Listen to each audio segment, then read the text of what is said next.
अभी तक हमने देखा कि भगवान श्री कृष्ण अपनी 64 विभूतियों के बारे में बता चुके हैं अर्जुन को कि कौन कौन से हमारी विभूतियाँ हैं।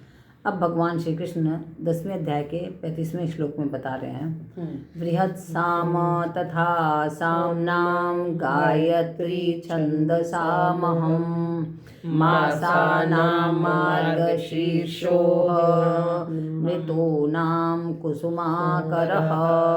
बृहत् साम तथा साम नाम, कि साम वेद में बृहत् साम नाम एक गीति है ना, जिसको गाया जाता है।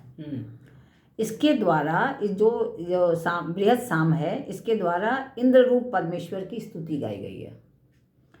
तो भगवान ने कहा कि साम वेद में जो साम नाम है वो मैं हूँ।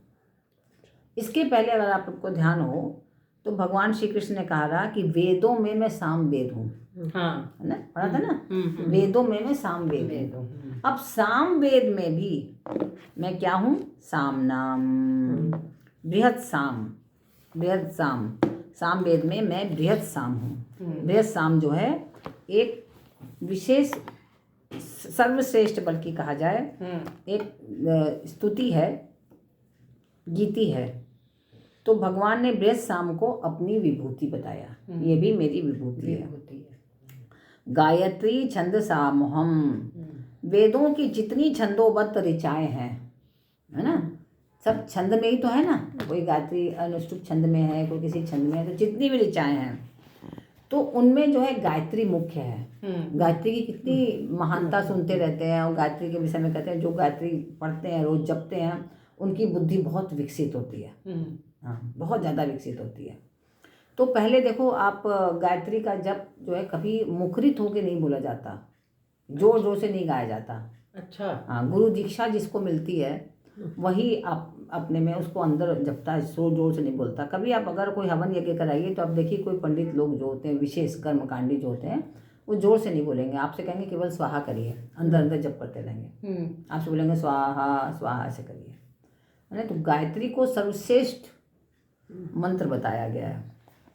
तो भगवान ने कहा कि गायत्री को वेद जननी भी कहा जाता है, कि वेदों की जननी है, क्योंकि इसी से वेद प्रकट हुए हैं, गायत्री से ही। स्मृतियों और शास्त्रों में गायत्री की बहुत महिमा गाई गई है कि गायत्री कितनी महान है। गायत्री रूप में गायत्री में स्वरूप, प्रार्थना और ध्यान तीनों परमात्मा के ही होने से इससे परमात्मा की प्राप्ति होती है, परमात्मा का ही ध्यान किया जाता है। इसलिए भगवान ने गायत्री को क्या कहा कि ये मेरी विभूति है, ये भी मेरी विभूति है। जितने भी छंद हैं उसमें सबसे गायत्री मेरी विभूति है। और मासा नाम मार्ग शीर्षोहम, जिस अन्न से संपूर्ण प्रजा जीवित रहती है, अन्न से ही तो हम लोग जीवित हैं। हाँ। तो उस अन्न की उत्पत्ति मार्गशीर्ष महीने में होती है। मार्गशीर्ष महीना कब आता है? 15 नवंबर से 16 दिसंबर के बीच में मार्गशीर्ष महीना आता है। उस समय नई नई बालियां उत्पन्न होती हैं, जो सब्जी ना, हाँ, गेहूं की बालियां होती हैं। आजकल कौन सा मंथ चल रहा है? अभी इस समय तो फरवरी चल रहा है ना। नहीं, माघ मास चल रहा है ना। अच्छा, माघ मास चल रहा है ना। माघ शुक्ल माघ अलग है, मार्गशीर्ष। हाँ, मार्गशीर्ष उसके पहले आता है। अच्छा। पुष्य के पहले, अरे ये पौष मास के पहले मार्गशीर्ष होता है। मार्गशीर्ष के बाद फिर पौष मास, पौष के बाद फिर माघ मास। ठीक है, तो अभी माघ मास का शुक्ल पक्ष चल रहा है। आज द्वितीया तिथि है। तो इस महीने में नए अन्न से यज्ञ भी किया जाता है। जब नए नए अन्न होते हैं तो सबसे पहले अन्न की आहुति दी जाती है। जो नए अन्न होते हैं उसकी भगवान को समर्पित किया जाता है ना।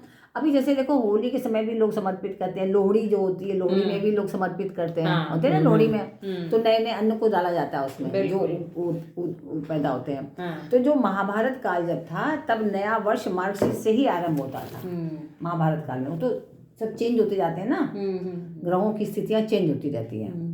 तो मार्गशीर्ष मास से ही प्रारंभ होता था। इन विशेषताओं के कारण भगवान ने मार्गशीर्ष को अपनी विभूति बताया है। जितने भी हिंदी के महीने हैं उसमें मार्गशीर्ष माह जो है वो भगवान ने कहा कि मेरी विभूति है। ऋतु नाम कुसुमाकरः, अब ऋतुएं, षड ऋतु बताया था ना हमने आप लोग को, षड ऋतु हैं। तो षड ऋतु में जो वसंत ऋतु है वो सबसे महत्वपूर्ण, बड़ा अच्छा मौसम हो जाता है ना, पानी भी नहीं बरसता और बहुत अच्छी अच्छी सुगंधित हवाएं आती हैं, पुष्प खिलते हैं। तो बसंत ऋतु में बिना वर्षा के ही जो वृक्ष, लता, पुष्प, पत्र सब उगते हैं।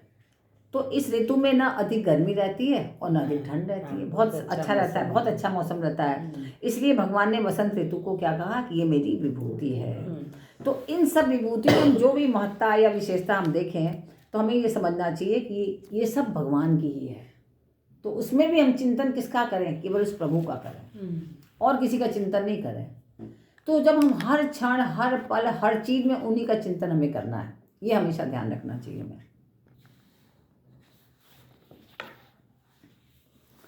अब 10वें अध्याय के 36वें श्लोक में द्यूतं छलयतामस्मि तेजस्तेजस्विनामहं जयोस्मि व्यवसायोस्मि सत्वं सत्ववतामहं। द्यूतं छलयतामस्मि, छल करके दूसरों के राज्य, वैभव, धन, संपत्ति आदि का अपहरण करने की जो विशेष सामर्थ्य रखने वाली जो विद्या है, छल से ही तो ले लेते हैं लोग, द्यूत क्रीड़ा के माध्यम से ही तो उसको भी भगवान ने कहा, ऐसी जुआ को भी कहा कि ये भी मेरी विभूति है, क्योंकि सब में तो होती नहीं, ये एक कला है। तो ये गलत चीज़ है, बहुत से लोग तो कहेंगे गलत चीज़ है, लेकिन जो सामने वाला खेल रहा है उसको भी तो पता होना चाहिए ना। अगर उसके में भी वो गुण है तो वो नहीं हारेगा, नहीं छोड़ेगा। ये जो विशेष गुण है जिसके कारण आप बहुत छल भी कर सकते हो और आप बच भी सकते हो। तो जितने भी ऐसी चीज़ें हैं उनमें ये जो द्यूत कीड़ा है वो मैं हूँ। ठीक है, आगे भगवान क्या करें? तेजस्वी नाम हम, महापुरुषों के उस दैवी संपत्ति वाले प्रभाव का नाम तेज है। जो बड़े बड़े महापुरुष हैं उनके में जो तेज है, जैसे क्रिकेटर है तो उसका भी एक तेज है ना, धन संपत्ति वाला तो उसका भी एक तेज है अपना धन के कारण। तो हर क्षेत्र के जो महान लोग हैं जो उनका तेज है, तो वो तेज मैं हूँ, जिसके सामने पापी पुरुष भी जाने में हिचकते हैं। बड़े बड़े जो आप सोचिए, किसी भी क्षेत्र का जो महान व्यक्ति है, हर साधारण व्यक्ति उनके पास एकदम से नहीं चला जाता है, सोचेगा मैं जाऊँ कि नहीं जाऊँ, मिलूँ कि नहीं मिलूँ, मन में बड़ा संकोच रहता है। तो उनका जो तेज है, भगवान ने कहा वो तेज भी मेरी ही विभूति है। उसमें भी अगर उसको भी देखो तो समझो कि ये भी भगवान ही है, इसमें भी भगवान है, वो कोई अलग नहीं है। जयोस्मि, अब विजय प्रत्येक प्राणी को प्रिय लगती है। कुछ भी हम कार्य करते हैं हम सोचते हैं उसमें हम विजयी बने, सोचते हैं ना, कभी हम ये नहीं सोचते कि हमारी हार हो। तो विजय की यह विशेषता भगवान की है, इसलिए विजय को भगवान ने अपनी विभूति कहा, यह भी मेरी विभूति है। अपने मन के अनुसार अपनी विजय होने से जो सुख होता है उसका उपभोग न करके उसमें भगवत बुद्धि हमें करनी चाहिए। जैसे क्या होता है कि विजय मिली हमें किसी भी कार्य में, किसी भी क्षेत्र में, हम लगते वाह वाह वाह क्या हमने किया, कितना, हम उसी के उपभोग करने लगे, मतलब इसका उपभोग करने लगे, फिर हम उसका उपयोग नहीं कर पा रहे हैं। हमें उसका तुरंत उपयोग करना चाहिए, अब हम नेक्स्ट और अच्छा कैसे करें, हमें ये करना चाहिए, तो हम उसी को उपभोग में लग जाते हैं। तो हमें ये नहीं करना चाहिए, सोचना चाहिए कि ये भी हमें भगवान की कृपा से प्राप्त हुआ है, सब भगवान ही है और हमें आगे भगवान की कृपा से और अच्छा प्राप्त कर पाए। व्यवसायोस्मि, व्यवसाय नाम किसका है? आप लोग ने पीछे पढ़ा था कि व्यवसायत्मिका बुद्धि। तो व्यवसाय मतलब निश्चय, एक निश्चय करने वाली बुद्धि जो होती है, डिसीजन मेकिंग। हाँ, डिसीजन जो मेकिंग होती है, तो जो निश्चयात्मक बुद्धि होती है वो मैं हूँ। क्योंकि बहुत से ऐसे जीव होते हैं जो कभी निश्चय ही नहीं कर पाते, अधर्म ही रहते हैं कि मैं ये काम करूं, कि मैं वो काम करूं, कि मैं ऐसे करूं, उसी में रह जाते हैं। तो भगवान कह रहे हैं जो कर्म योगी की निश्चयात्मक बुद्धि है वो मैं हूँ। भोग और ऐश्वर्य में आसक्त पुरुषों की कभी निश्चयात्मक बुद्धि नहीं होती। जो लोग बहुत भोग और ऐश्वर्य में ही केवल आसक्त रहते हैं और कुछ कार्य नहीं करते, तो उनकी बहुत आसानी से निश्चयात्मक बुद्धि, ऐसा तो हम नहीं कह सकते कि हर किसी के संग ऐसा रहता है, क्योंकि वो भी अगर वहाँ तक पहुँचे हैं तो बहुत परिश्रम करके पहुँचे हैं, तो निश्चयात्मक बुद्धि रही तभी पहुँचे हैं। ऐसे तो नहीं पहुँच सकता कोई भी मनुष्य, चाहे ऐश्वर्य मिले चाहे कुछ भी, अगर उसको मिला है तो उसने बहुत परिश्रम किया है। तो एक निश्चयात्मक जो बुद्धि है किसी भी कार्य को करने के लिए, वो भगवान कहते हैं वो मेरी विभूति, वो मैं हूँ। सत्ववतामहं, सात्विक मनुष्यों में जो सत्व गुण है, जो सात्विक भाव और आचरण है, वो भी मैं हूँ। वो ऐसा नहीं कि हम कहीं से कुछ लेके आए हैं, है ना।